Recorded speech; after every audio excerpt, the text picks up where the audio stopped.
Melania Trump has upped her public profile in the past month, but that hasn't stifled speculation that she is a reluctant First Lady as she approaches the 100-day mark in that role. In the past 30 days, Trump, who turns 47 today, has been a more visible presence in her husband's administration, meeting with her foreign equivalents and appearing at White House events. A video of her at the White House Easter egg roll, nudging President Trump to put his hand on his heart during the national anthem, went viral. It's a marked change from 3 months ago, when the President and First Lady weren't seen together in the early weeks of the new administration. Thus far, her presence has been a quiet, but beautifully dressed one. She has given very few speeches, as was the case on the campaign trail. One rare moment the public heard from her was on March 29 at the State Department's International Women of Courage Awards. A lack of confidence with her English, which is not her native language, was obvious. She alternated between two teleprompters, speaking slowly and carefully, never breaking script. When she handed out awards to women who had displayed exceptional courage in fighting for gender equality, some had been beaten and burned, she was cool and composed but a bit distant. Comparisons between First Ladies may not be fair, but they are inevitable. And as Trump finishes her first 100 days in the most public, yet non-defined, role in the country, questions linger as to what kind of First Lady the Slovenia native will be. Laura Bush's love of reading shone through during her time in the White House. Michelle Obama called herself the mom-in-chief. If Melania Trump doesn't carve out her own identity soon, she risks having one carved out for her. A lot of people have expectations, maybe unrealistic, about what a First Lady should do. And she, at the moment, isn't really living up to those, said Catherine Jellison, a history professor at Ohio University who specializes in First Ladies. Jellison warned that the public may already be defining Trump as the reluctant First Lady.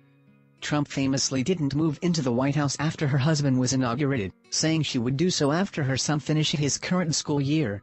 She said she'd be more active after Barron's school year is out.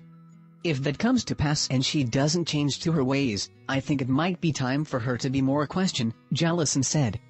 The speculation about Trump's future was stoked by a Vanity Fair article published last week that painted an unflattering picture of the inner Trump world. The East Wing denied any unhappiness on the part of the First Lady and has said repeatedly she will move to D.C. once the academic year ends. But there has been little talk from Trump herself, which would be the fastest, most efficient way to quiet the speculation. Trump has said she plans to focus on cyberbullying, but there have been no public signs of that being embraced, no staff hirings announced that would focus on the issue, no public forums on it, no partnerships with companies that could help address the problem. Tina Chin, who is chief of staff to Michelle Obama, said it can take up to a year to launch an initiative properly, and there's a lot of background work to do before the public announcement. Trump was late in hiring her staff. She announced Chief of Staff Lindsey Reynolds on February 1, 12 days after inauguration, and Communications Director Stephanie Grisham came on board March 27.